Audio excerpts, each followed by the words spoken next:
You're a Roman gladiator. It's the year 80 AD, it's early morning, and you are standing in a stone corridor underneath the brand new Flavian amphitheater with 50,000 people making noise above your head. The sand is 20 feet up. Your armor weighs more than you'd like.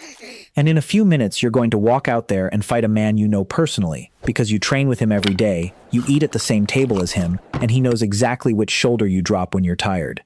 Here's the part that breaks the movie version in your head. You are, statistically, probably going to survive. So is he. Not because either of you is lucky, but because the entire system was engineered, deliberately and expensively, to keep you breathing. And once you understand why, the Colosseum stops being a slaughterhouse and becomes something much stranger. Let's start with the money, because everything else follows from it. A gladiator was not a disposable prisoner shoved into an arena. A gladiator was a trained professional athlete who represented an enormous capital investment. You were bought or recruited, then handed to a school, a ludus, run by a man called a lanista. That man paid for you. Then he paid to feed you, house you, train you, and treat your injuries, for years, before you ever earned him a single coin.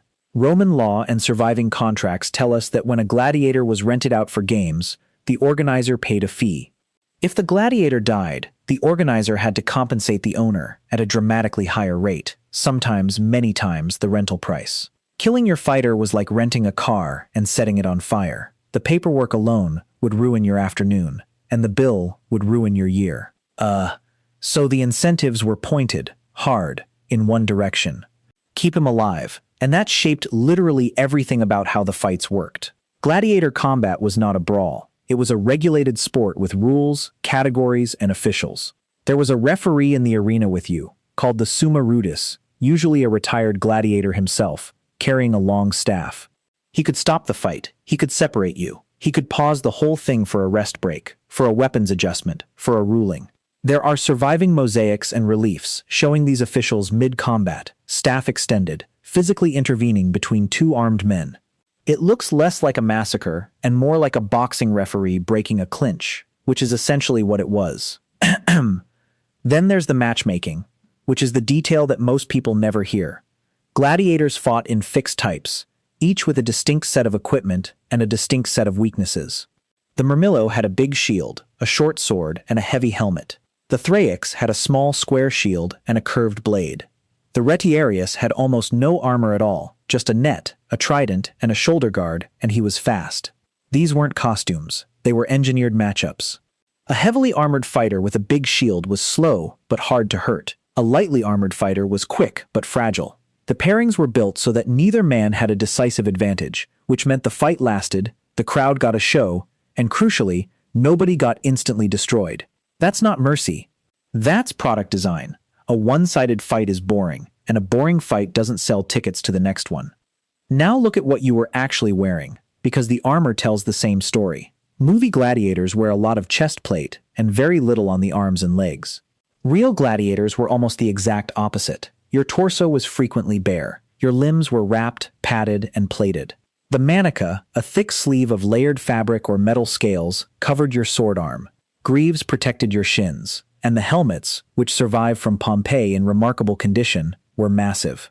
Broad brims, full face coverage, tiny grilled eye holes, some of them weighing several kilograms. The parts of you most likely to take a fatal hit, the head, the throat, the face, were armored like a bank vault. Meanwhile, your chest was exposed, because a bleeding chest looks dramatic and is rarely instantly lethal.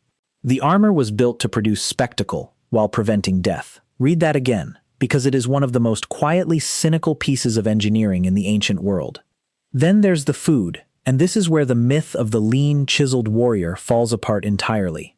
Ancient sources gave gladiators a nickname, horderii, the barley men. Their diet was overwhelmingly plant-based. Barley, beans, oatmeal, dried fruit, very little meat by the standards of a professional athlete. For a long time, historians assumed this was just cheap prison food, feeding a lot of men on a budget. Then, in the early 1990s, archaeologists excavated a gladiator cemetery at Ephesus in modern Turkey and recovered around 70 skeletons, and researchers ran isotope analysis on the bones. The chemistry confirmed the barley. It also turned up something nobody expected. The strontium levels in gladiator bones were dramatically elevated compared to the general population buried nearby.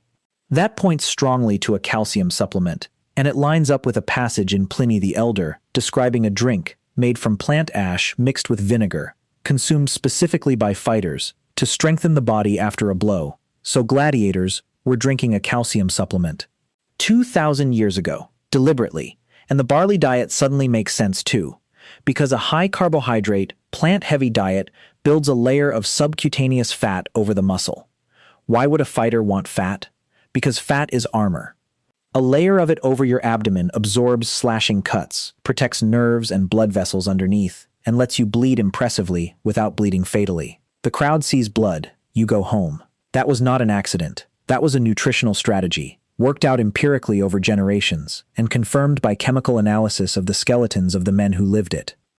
The medicine was the other half of the equation, and it might be the most remarkable part. The single most influential physician in the history of Western medicine, Galen, whose ideas dominated European medical thinking for roughly 1,500 years, worked as the doctor to the Gladiator school at Pergamon.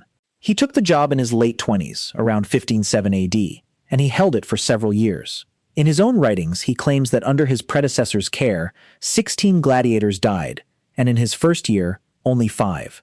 He treated deep wounds by opening them properly rather than letting them close over infection.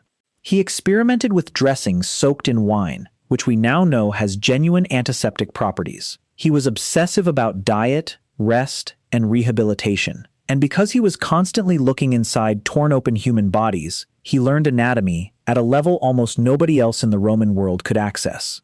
Galen later said the wounds of gladiators were windows into the body. The most important medical career in ancient history was built, in part, on the practice ground of a fighting school. Which brings us to the thumb, the thing everyone thinks they know. The image of an emperor turning his thumb down to order a death is a 19th century painting, not a Roman document. The actual Latin phrase in the sources is pollice verso, meaning turned thumb, and Roman writers never bothered to explain the direction because everyone at the time already knew. Some historians argue the thumb up was the death signal, mimicking a drawn blade, and that mercy was signaled by the thumb pressed down and hidden inside a closed fist, the gesture for weapons down. We genuinely don't know. What we do know is that a defeated gladiator could raise a finger, the ad digitum, to submit. The fight stopped. The crowd and the sponsor made a decision, and more often than not, the answer was missio, release, live to fight again. Inscriptions on gladiator tombstones frequently record a fighter's wins, alongside his draws and his standing defeats, meaning fights he lost and survived. One famous inscription honors a fighter who fought many times and repeatedly lost, and lived. The numbers back it up. Analysis of surviving records from the 1st century suggests a death rate somewhere around 1 in 10 fights, and for trained professional gladiators in the early imperial period, possibly lower. Terrible odds if you're a modern office worker. Extraordinary odds if you're a slave in the ancient world doing anything else. A gladiator with a career of 10 to 15 fights had a real, meaningful chance of reaching the end of it, and there was an end. Survive long enough, or perform spectacularly enough, and you could be awarded the rudis, a wooden sword symbolizing freedom. Some retired to become trainers. Some became referees, which is why the men in the arena with staffs were so good at their job. Some free men actually volunteered for the arena, signing away their legal rights for a signing bonus and a shot at fame, because the prize money and the celebrity were that good. Ahem. And they were celebrities. The graffiti at Pompeii is unambiguous. Fighters' names scratched into walls, tallies of their victories, crowd nicknames. One inscription describes a gladiator as the one the girls sigh for. Children's toys shaped like gladiators have been found. Oil lamps, drinking cups, and mosaics carried their images the way merchandise carries an athlete's face today.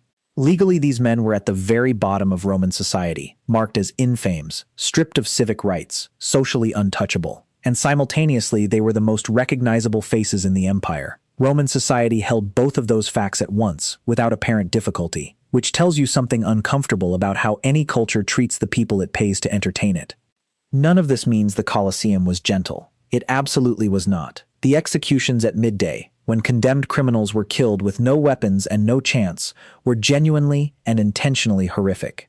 The animal hunts killed enormous numbers of beasts and plenty of people. The Ephesus skeletons show healed fractures alongside unhealed fatal wounds, including a set of 3 clean puncture marks that match a trident precisely.